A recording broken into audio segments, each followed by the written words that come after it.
मैं क्षमा चाहूंगा। और मैं एक मुस्लिम धर्म से हूँ और मैं ये पूछना चाहता हूँ, मैं सनातन में आ तो गया हूँ पर मैं ये पूछना चाहता आप मुस्लिम हैं? हाँ। क्या नाम था आपका मेरा पहले? पहले जावेद नाम था, जावेद। काफ़ी लोग जानते भी होंगे। तो आपने हिंदू धर्म अपना लिया है? हाँ हाँ, क्योंकि सबसे पहले मैं एक बात कहना चाहूँगा, क्योंकि काफ़ी लोग मुझसे कहते हैं कि तुम हिंदू बने हो। हिंदू तो मुझे नहीं लगता कि कोई किसी को बना सकता है, क्योंकि हिंदू पैदा ही होता है, मेरा वाह, मानना ऐसा है। बिल्कुल। और ये मुझे ना किसी ने ब्रेन वॉश करा और ना किसी ने कुछ कहा, ये एक ठाकुर जी की कृपा हुई तब मैं सनातन में आया। जी। वैसे किसी ने मुझे या मैंने किसी को देख के सीखा या ऐसा कुछ भी नहीं था।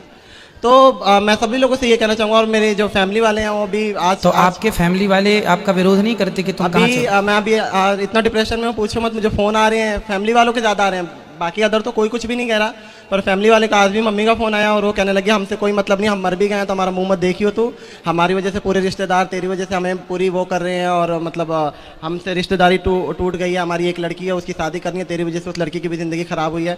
तो महाराज जी मैं ये पूछना चाहता हूँ कि ठाकुर जी से मेरी एक शिकायत है हमेशा कि या तो मुझे पहले इधर का कर देते या उधर का कर देते, ये बीच में ला के मुझे इतना परेशानियों में डालना, और उनको मैं छोड़ नहीं सकता। मैं सास्ते छोड़ सकता हूँ पर मैं ठाकुर जी को नहीं छोड़ सकता। किन को नहीं छोड़ सकते आप? मैं ठाकुर जी को नहीं छोड़ सकता, भगवान जी को नहीं छोड़ सकते? नहीं छोड़ सकता सर। फिर आप सही रास्ते पर हैं। तो मैं एक चीज़, मेरा एक सवाल और था कि मैं जगन्नाथ मंदिर में जा सकता हूँ क्या? कि जगन्नाथ जी के मंदिर में अब तो आप इन्हें धर्म बदल लिया है, आपने धर्म परिवर्तन कर लिया अपना। हाँ जी। वैसे देखो, धर्म परिवर्तन करने की ज़रूरत ही नहीं पड़ती।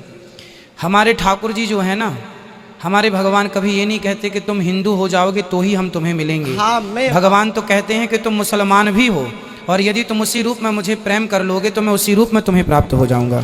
हमारे भगवान कभी नहीं कहते कि तुम धर्म बदलो। नहीं, रस खान जी को उसी रूप में, उसी लिबास में प्राप्त हुए थे भगवान। जब उनकी कृपा हुई तो मैं सब कुछ खाया करता था, पर जैसे उन्होंने कृपा करना स्टार्ट करा तो अपने आप ही छूटने लग गया। सब चीज़ों को देखकर वो मन वॉमिटिंग सी आनी, ये अपने आप होने लग गया। तो ये मुझे नहीं लगता कि मैं छोड़ सकता था या वो करता। आज का टाइम है कि कोई आमलेट भी बनाता है घर के पास में तो उससे भी मुझे बहुत दिक्कत होती है, ऐसा लगता है जैसे वॉमिटिंग हो जाएगी। तो ये ठाकुर जी की कृपा ही है। पर अपनी माँ का दिल भी ना दुखाओ। आप अपनी माँ से बात करो कि माँ मैं कोई गलत रास्ते पर तो हूँ नहीं, मैं किसी की हत्या नहीं कर रहा हूँ, मैं चोरी नहीं कर रहा हूँ। मैंने समझाया, पर आपको पता है कि वो समाज को लेके चलना है उन्हें, और उन्होंने मुझसे कहा भी कि मुझे अपनी एक बेटी की शादी करनी है और मुझे समाज में रहना है। तो अब मैं क्या कर सकता हूँ? मैं ठाकुर जी को भी नहीं छोड़ सकता, तो मुझे समझ नहीं आ रहा। तो आपको ये भक्ति का रोग कब से लगा? मैं बहुत छोटा था। मेरी जो परवरिश हुई है वो मेरी नानी के घर पे हुई है। अच्छा। तो नानी के जाने के बाद मामा मामी दिल्ली लेकर आया, उन्होंने मुझे 11 साल की एज में काम पे लगा दिया। तो मुझे तो काम वाम का पता नहीं था, मैं वहाँ बैठा रोता था। तो मेरे ख्याल 2012 एक साल बीत गया, समय ऐसा बीत जाता और पता भी नहीं लगता और आदत पड़ जाती है उस चीज़ को झेलने की।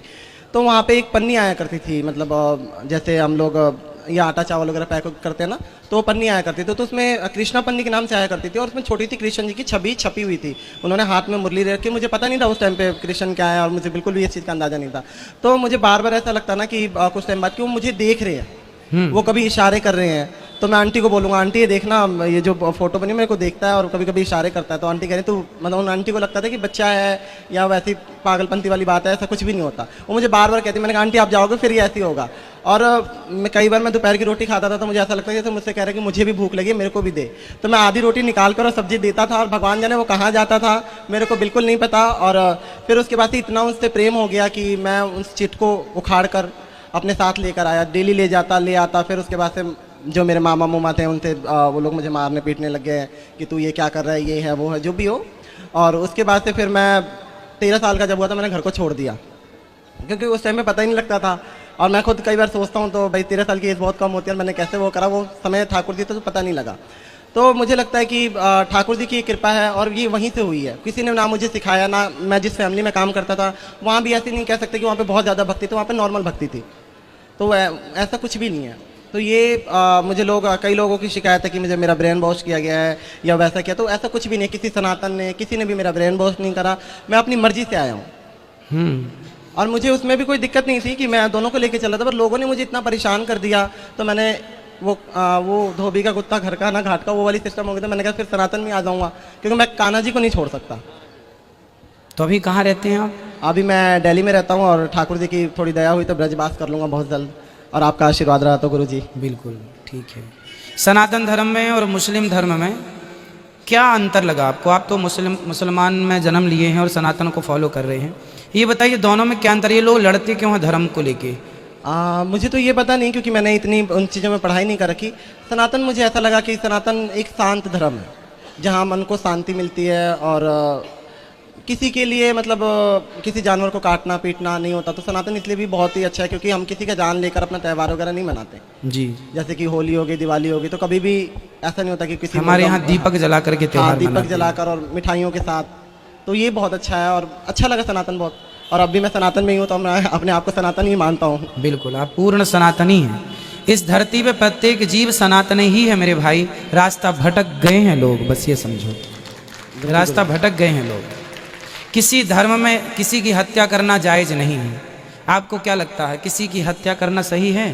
नहीं, ये तो बिल्कुल गलत बात है, क्योंकि धर्म को अगर वैसे भी लेके चलें, तो धर्म को ना के लेकर भी चले, तो लोग एक्चुअली बहुत सनातन जो लोग खाते हैं उनसे भी मेरा वो, चाहे जो भी खाए वो, क्योंकि जान सबके अंदर होता है। मैं पहले छोटा था तो मैं जाया करता था मुर्गे की शॉप पे, तो वहाँ एक मुर्गा इतना तड़पता है कि उसको देखकर अब जब देखता हूँ तो मुझे ऐसा लगता है कि भाई क्या हो रहा है ये उसके साथ। वो इतना तड़पता है, अगर कोई जाके उसको करता हुआ देख लेना, मैं लोगों को कहता हूँ कि छोड़ दो, तो लोग कहते हैं कि हम थोड़ी ना काट रहे हो, तो वो काट रहा है। तो सर ये गुरुजी, मैं चाहूँगा इसके ऊपर भी कुछ आप बताएं कि जो लोग ये कहते हैं हम नहीं काट रहे हैं, वो काट रहा है, हम जान नहीं ले रहे हैं। भाई, पर आपके कारण ही तो वो मर रहा है। हाँ, मैं भी आप ग्राहक बन करना चाहते तो उसकी हत्या ना होती।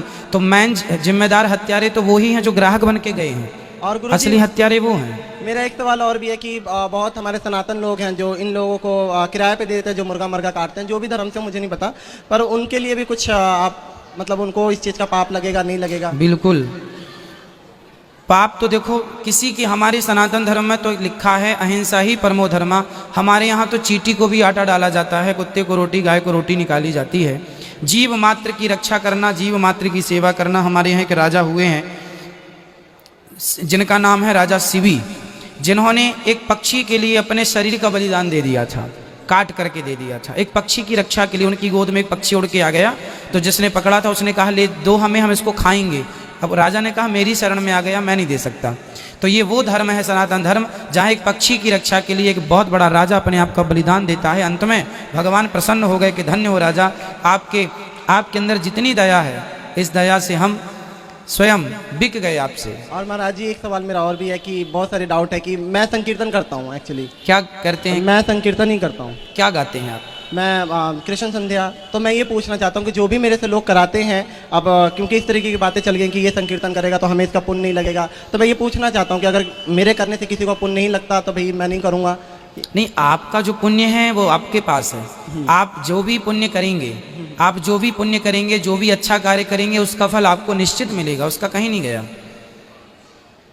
मैं अच्छा करूंगा मुझे मिलेगा, ये अच्छा नहीं, करें। महाराज जी, मैं ये पूछना चाह रहा हूँ कि जो मेरे से करवाते हैं उन लोगों को, अब जैसे वृंदावन में बहुत सारे मंदिर हैं, हाँ, उन मंदिरों में कीर्तन के लिए लोग बुलाते हैं कि आप आके 2 घंटे कीर्तन करो, आप भी करो, तो आप कीर्तन कर सकते हैं। वो तो वहाँ की नियमावली है, कीर्तन करना है, कर सकते हैं, कोई दिक्कत नहीं है।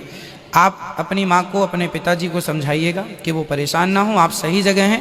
सनातन धर्म मीन्स आप खुद कह रहे हैं कि शांति का अनुभव है।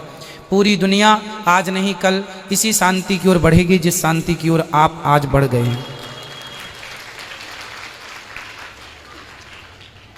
ठीक है, और कोई सवाल आपका? नहीं गुरुजी, मैं एक छोटा सा भजन आपके दरबार के लिए गाना हाँ चाहूँगा। हाँ, गाइए। मुरारी में रहमत के सदके तुम्हारी, मुरारी में रहमत के सदके तुम्हारी, जो चरणों में ये सर झुकाना मिला है, बड़े भाग्यशाली है वो तेरे बंदे जिन्हें आप सा आशियाना मिला है।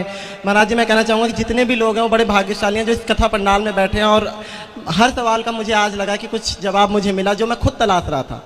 तो इसके लिए मैं बहुत बहुत आपका धन्यवाद करना चाहूँगा। राधे राधे, जय श्री कृष्णा सभी को। खुश रहिए, भगवान आपको सदा सुखी और स्वस्थ रखे, प्रसन्न।